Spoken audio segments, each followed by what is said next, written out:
बच्चों, तो इंग्लिश का आज नया पार्ट हम स्टार्ट कर रहे हैं। काफ़ी सारे पार्ट हो चुके हैं। अगर आपने अभी तक वीडियो में देखे नहीं है तो आप देख सकते हैं जाके। इन पार्ट्स में हम सारे के सारे जितने भी 10 साल से इंपॉर्टेंट क्वेश्चन आ रखे हैं वो कंप्लीट करवा रहे हैं अकॉर्डिंग टू आपके सिलेबस। तो नए सिलेबस के अकॉर्डिंग हम चल रहे हैं। तो हम सबसे पहले तो ये बात कर लेते हैं कि आज के हम टॉपिक में करवा क्या कह रहे हैं। तो मैं आपको दो चीज़ें करवाऊंगा। पहला ग्रामर का पार्ट करवाऊंगा, दूसरा लिटरेचर का भी पार्ट में इसमें ही कवर करवाऊंगा इसी वीडियो में ही। तो काफ़ी सारे लिटरेचर के काफ़ी बहुत ही अच्छे क्वेश्चन जो आपसे पूछे जाते हैं वो मैं लेकर आऊँगा। तो चलिए हम स्टार्ट करते हैं। सबसे पहले जो पहला क्वेश्चन है आज का, तो ये पेपर सेट में जो है वो 84 है क्वेश्चन नंबर। और क्वेश्चन है, choose the word which is similar in meaning as the word in capital letters. यानी आपको बताना है कि ये जो वर्ड है इसका सिनोनिम क्या होगा। तो वर्ड है मैग्नीट्यूड। मैग्नीट्यूड का सिनोनिम क्या होगा? डायरेक्शन होगा, एक्सटेंट होगा, एबिलिटी होगा या वेट होगा। तो अगर हम इसकी बात करें तो इसका option number 2 extent correct answer होगा। मैग्नीट्यूड जो एक वर्ड है ये ज़्यादातर हम किसी भी चीज़ को कितना मैक्सिमम तौर पे आता है वो मेजर करने के लिए हम यूज़ करते हैं। यानी कोई भी चीज़ कितना मैक्सिमम हो रही है। जैसे ये ज़्यादातर वर्ड जो है ये अर्थक्वेक के लिए भी यूज़ होता है, कितना मैग्नीट्यूड का अर्थक्वेक आया है, ठीक है, अर्थक्वेक के लिए। तो एक्सटेंट जो है वो इसका सिनोनिम होगा। नेक्स्ट आ जाते हैं पैरिटी। पैरिटी का मीनिंग क्या होगा? सिमिलैरिटी होगा, ओरिजिनलिटी होगा, वेसिनिटी होगा या इक्विवोकल होगा। तो पैरिटी का सबसे पहले तो मतलब हमारे को पता होना चाहिए। तो पैरिटी के लिए जो हम एक सेंटेंस यूज़ करते हैं वो होता है the state of being equal.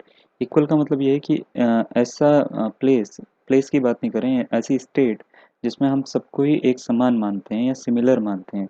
तो इसका सिनोनिम की अगर हम बात करें तो सिमिलैरिटी जो है वो इसका करेक्ट आंसर होगा, क्योंकि यही इससे मिलता जुलता आंसर है। नेक्स्ट आ जाते हैं विंडिक्टिव। विंडिक्टिव का मीनिंग क्या होगा और इसका सिनोनिम क्या होगा? अपोलोजेटिक होगा, फेयरफुल होगा, अनपार्डनेबल होगा या रिवेंजफुल होगा।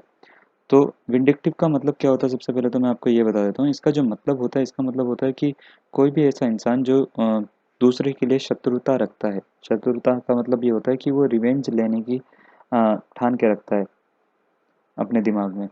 तो अगर हम इसकी बात करें तो इससे मिलता जुलता जो है तो ऑप्शन नंबर 4 इसका करेक्ट आंसर होगा, रिवेंजफुल इसका सिनोनिम होगा।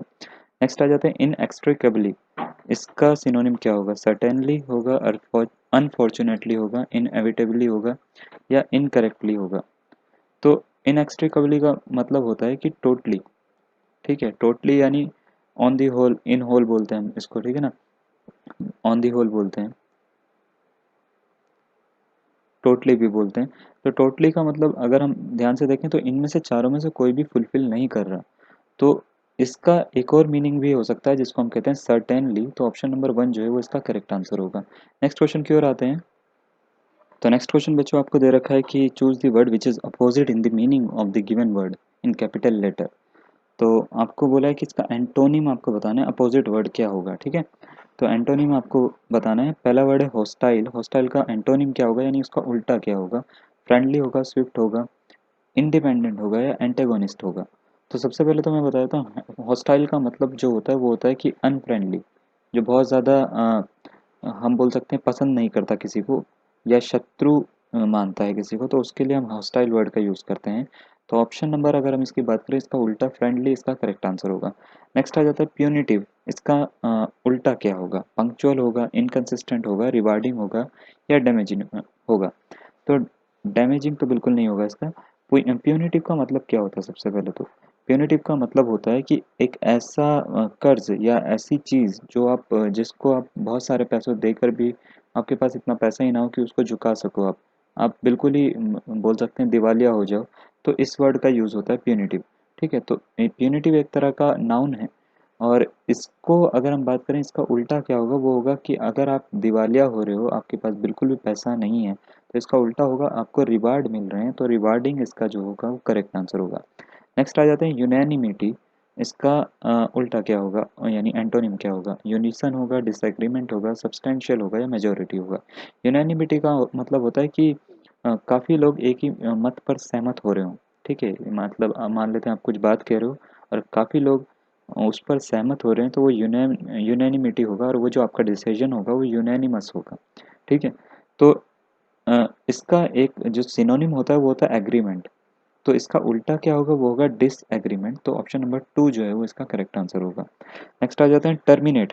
टर्मिनेट का मतलब बच्चों होता है कि कोई भी चीज़ ऐसी जो ख़त्म हो जाए, एक टाइम हो जो ख़त्म हो जाए। जैसे हम मैथमेटिक्स में भी पढ़ते हैं टर्मिनेटिंग डेसिमल एक्सपेंशन, यानी ऐसा एक्सपेंशन जो ख़त्म हो जाए, ठीक है। तो कोई भी अगर चीज़ जिसका एक एंड पॉइंट होता है, जैसे ये लाइन है, इस लाइन का पॉइंट एंड पॉइंट यहाँ पे ये ए से लेके बी पे ख़त्म हो रही है, तो ये टर्मिनेटिंग लाइन है। अगर मैंने ऐसे बनाई रे, इसका कोई एंड पॉइंट नहीं होता, तो ये नॉन टर्मिनेटिंग है। तो टर्मिनेट का मतलब होता है जो चीज़ खत्म हो जाए, ठीक है। तो इसका उल्टा क्या होगा, जो चीज़ बिगिन हो, यानी जो जिसकी शुरुआत हो। तो ऑप्शन नंबर 4 इसका करेक्ट आंसर होगा। नेक्स्ट क्वेश्चन की ओर बढ़ते हैं। नेक्स्ट है, आपको वन वर्ड सब्स्टिट्यूशन का एक पार्ट दिया गया है। आपसे बोला है कि यहाँ पे एक सेंटेंस दिया गया है, इसको वन वर्ड के, इन सेंटेंस के लिए वन वर्ड कौन सा होगा। पहला क्वेश्चन आपको दे रखा है, वन हु ईट्स एवरीथिंग। ऐसा इंसान या ऐसा जानवर, ठीक है, जो सब कुछ खाता है, कुछ भी चीज़ हो, चाहे उसमें घास हो या कुछ भी हो, उसके लिए एक वर्ड क्या यूज़ होता है। ऑमनीपोटेंट होता है, इंजॉल्वेंट होता है, इररेजिस्टिबल होता है, या ऑमनीवरस होता है। तो कोई भी इंसान जो, या जानवर, या कोई भी चीज़, एनिमल की बात कर रहे हैं हम, जो सब कुछ खाता है, उसको हम कहते हैं ऑमनीवरस। अभी एक वर्ड दिवालिया की बात करी थी मैंने, इंजॉल्वेंट का मतलब ही होता है दिवालिया, तो ये भी इसका इंजॉल्वेंट का मीनिंग है, जो इसके ऊपर वर्ड लिखा हुआ है इंजॉल्वेंट। इसका जो है ऑप्शन नंबर 4 करेक्ट आंसर होगा, ऑमनीवरस। नेक्स्ट आ जाते हैं, a remedy for all diseases, जिसको हम बोलते हैं रामबाण दवा। हर बीमारी के लिए एक जो दवा होती है उसको हम क्या कहते हैं, रिकॉइल कहते हैं, पेनिसिया कहते हैं, मार्वल कहते हैं, या ट्रीटमेंट कहते हैं। ट्रीटमेंट तो हर बीमारी के लिए अलग अलग होता है, ठीक है। तो ये तो बिल्कुल नहीं कह सकते। रिकॉइल नहीं होता, रिकॉइल का मतलब होता है दोबारा से किसी चीज़ को भरना, यानी जैसे एक गन को आपने फायर करा तो उसकी बुलेट जो है वो दोबारा से दूसरी बुलेट्स ऊपर आ जाएंगी। मार्वल जो है ये वर्ड बिल्कुल यूज़ नहीं होता इसके लिए, तो बचा क्या, पेनिसिया। तो ऑप्शन नंबर 2 इसका करेक्ट आंसर होगा। नेक्स्ट है, incapable of being seen through. ऐसी चीज़ जिसके आर पार देखा जा सके, उसको हम क्या कहते हैं। इनविजिबल, बिल्कुल नहीं, इनविजिबल को तो आप वैसे ही नहीं देख सकते। ऑब्सोलेट, ऑब्सोलेट का मतलब होता है कोई भी चीज़ जो एक्सपायर हो गई हो। नेक्स्ट आ जाता है ट्रांसपेरेंट। ट्रांसपेरेंट के तो आप आर पार देख सकते हो, तो ओपेक इसका जो है वो करेक्ट आंसर होगा। नेक्स्ट आ जाता है, one who is not easily pleased by everything, anything. ऐसे इंसान को जो किसी भी चीज़ से आसानी से प्लीज़ नहीं हो पाता, प्लीज़ यानी सेटिस्फाई नहीं हो पाता, उसको हम क्या कहते हैं। मेडन कहते हैं, पेसिमिस्ट कहते हैं, वल्नरेबल कहते हैं, या फास्टिडियस कहते हैं। मेडन का मतलब होता है कि कोई भी स्पीच आप शुरुआत कर रहे हो, आपकी पहली स्पीच है, तो मेडन का मतलब होता है फर्स्ट, ठीक है, फर्स्ट क्वालिटी का या पहला। तो पेसिमिस्ट का मतलब होता है कि ऐसा इंसान जो हर चीज़ में उसका बैड पॉइंट देखता है, ठीक है, यानी ऑप्टिमिस्ट नहीं है वो, ज़्यादा ज़्यादा आशावादी नहीं है, निराशावादी को हम बोलते हैं पेसिमिस्ट। तो ये तो बिल्कुल भी नहीं हुआ इसका आंसर। बचा क्या, वल्नरेबल, फास्टिडियस। वल्नरेबल का मतलब होता है कि ऐसा इंसान या ऐसी चीज़ जो अ, किसी भी चीज़ से बहुत ईजिली अफेक्ट हो जाती है, उसको हम कहते हैं वल्नरेबल। लास्ट में बचा फास्टिडियस, तो ये इसका करेक्ट आंसर होगा, ऐसा इंसान जो किसी भी चीज़ से प्लीज़ नहीं होता। तो ग्रामर का पार्ट हमने यहाँ तक करवा दिया, हम लिटरेचर पे आ रहे हैं। ठीक है, तो लिटरेचर के पार्ट में पहला आपका क्वेश्चन है, who was established as a novelist by the power of the glory and the glory. Sheila Tilony, Paul Scott, Graham Greene, या स्पार्क। तो ऑप्शन नंबर 3 जो है उसका करेक्ट आंसर होगा ग्राम ग्रीन।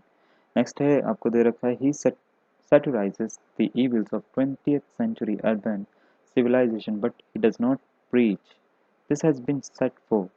ये किसके लिए कहा गया था, ये जो आपको लाइन लिखी हुई है ये किसके लिए कही गई थी, Paul Scott, Graham green, Samuel Beckett, या जॉन फॉलेस।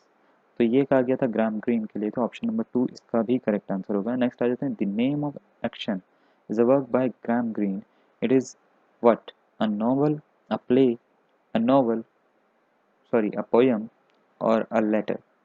तो ये जो है द नेम ऑफ एक्शन, ये एक नावल थी, तो ऑप्शन नंबर 3 जो है वो इसका करेक्ट आंसर होगा। नेक्स्ट आ जाते हैं, the red and the queen is a work by Murdoch, Spark, Richardson, और स्कॉट। तो इसका ऑप्शन नंबर 2 जो है वो इसका करेक्ट आंसर होगा। ये स्पार्क ने का ही वर्क है, यानी ऑप्शन नंबर 2 इसका करेक्ट आंसर है।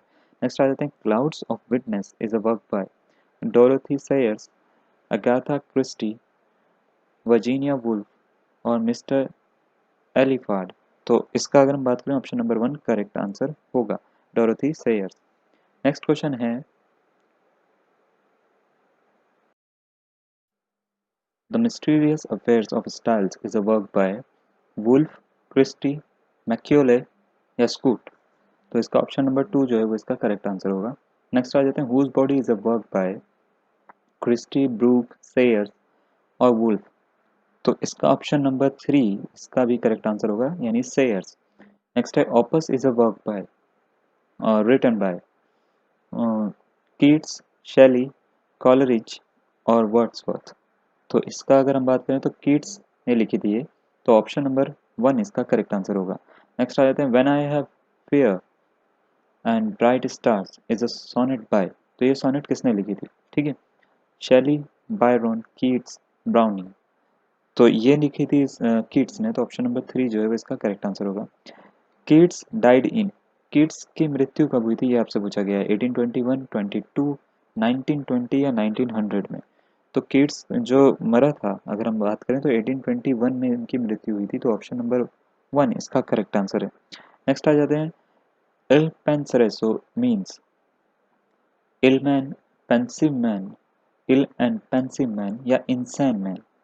तो इल पेंसोरेंसो का मतलब होता है इल एंड पेंसिव मैन, तो ऑप्शन नंबर 3 जो है वो इसका करेक्ट आंसर होगा।